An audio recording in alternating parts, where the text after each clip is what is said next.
Welcome to Canada 150. The government rang in 2017 with big plans to celebrate Canada's history. But behind the fireworks, there is growing frustration with how Ottawa is actually preserving the country's heritage. It's disheartening, it's appalling. Historian Dennis Molinaro is looking into the history of surveillance in Canada during the Cold War. RCMP wiretaps used to eavesdrop on Soviet spies. But key documents from the 1950s are inaccessible because they've never been transferred to the public archives. The government's told Molinaro it has at least 1.6 million pages of records from the era locked inside the Privy Council office. The government seems to be, in essence, running some kind of a secret or shadow archive.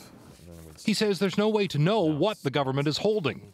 Think of how many events from the Cold War, the Cuban Missile Crisis, some even big events, but even small events, RCMP counterintelligence operations, foreign intelligence operations. We asked various departments just how much material they have. Historical papers older than 30 years. Now that's the deadline for releasing records to the public in places like the UK. Turns out Canada is hoarding a ton. The Privy Council's archive is so big, its papers would stack almost as high as the CN Tower. Canada's electronic spy agency, about a quarter of that. National Defence, Global Affairs, wouldn't say. Molinaro and the Canadian Historical Association are demanding it all be transferred to public archives immediately. Their petition is being sponsored by MP Murray Rankin.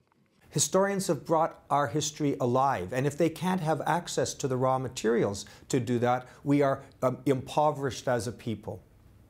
These advocates are hoping that as Ottawa spends hundreds of millions to mark Canada 150, that they'll set aside some of that money to preserve history and open up the government's stockpile of records that's collecting dust behind closed doors. Dave Seglin, CBC News, Toronto.